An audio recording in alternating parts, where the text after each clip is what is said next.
اعوذ باللہ من الشیطان الرجیم بسم اللہ الرحمن الرحیم۔ شروع خدا کا نام لے کر جو بڑا ہی مہربان نہایت رحم کرنے والا ہے۔ السلام علیکم ورحمۃ اللہ وبرکاتہ۔ تمام سامعین کو ہمارے چینل کی طرف سے خوش آمدید۔ مجھے امید ہے کہ آپ سب لوگ خیریت سے ہوں گے۔ ناظرین، آج کا جو وظیفہ میں آپ لوگوں کی خدمت میں لے کر حاضر ہوئی ہوں وہ ریڑھ کی ہڈی، جوڑوں کے درد اور گھٹنوں کے درد کے لیے ہے۔ دوستو، یہ وظیفہ بتانے سے پہلے میری آپ لوگوں سے چھوٹی سی درخواست ہے کہ آپ میری اس ویڈیو کو لائک کیجیے گا اور اپنے دوستوں کے ساتھ شیئر ضرور کریں۔ شیئر آپ لوگوں نے اس نیت کے ساتھ کرنا ہے کہ یہ ویڈیو آپ لوگوں کے لیے صدقہ جاریہ اور ایصال ثواب کا ذریعہ بنے گی۔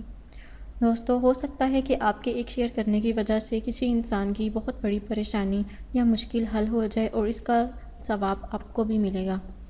دوستو، اکثر اوقات لوگ ابھی وہ اتنی عمر میں جاتے ہی نہیں، اتنے زیادہ بوڑھے ہوتے ہی نہیں، پھر بھی وہ شکایت کرنا شروع ہو جاتے ہیں کہ ان کے جوڑوں میں درد ہے یا ان سے چلا نہیں جاتا، جس کی وجہ سے ان کی گھٹنوں میں درد ہونا شروع ہو جاتی ہے۔ اگر وہ تھوڑی دیر چلتے ہیں تو ان کی ریڑھ کی ہڈی میں درد رہتا ہے، جس کی وجہ سے وہ سیدھا زیادہ دیر تک بیٹھ نہیں پاتے یا چلنے پھرنے اور بیٹھنے میں ان کو مسئلہ ہوتا ہے۔ وہ ہر وقت ان کی یہی چاہت ہوتی ہے کہ وہ لیٹے رہیں، کیونکہ ان کی ریڑھ کی ہڈی میں ہر وقت درد رہتا ہے۔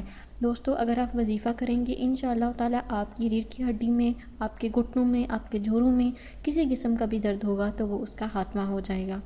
آپ نے یہ وظیفہ کیسے اور کب کرنا ہے اس کے بارے میں آپ کو ابھی بتاؤں گی۔ آپ نے سب سے پہلے اول و آخر 3 مرتبہ درود شریف پڑھ لینا ہے۔ درود شریف پڑھنے کے بعد آپ نے اللہ بارک و تعالیٰ کا اسم گرامی ہے یا غنیو، یا غنیو کا آپ لوگوں نے حسب توفیق ورد کرتے رہنا ہے۔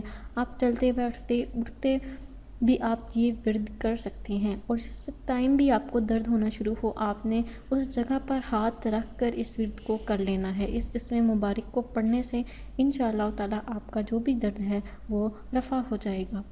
دوستو، اگر آپ کو آج کا وظیفہ پسند آیا ہے تو کمنٹس میں اپنی رائے کا اظہار ضرور کریں اور میری اس کوشش کو ضرور سراہیں۔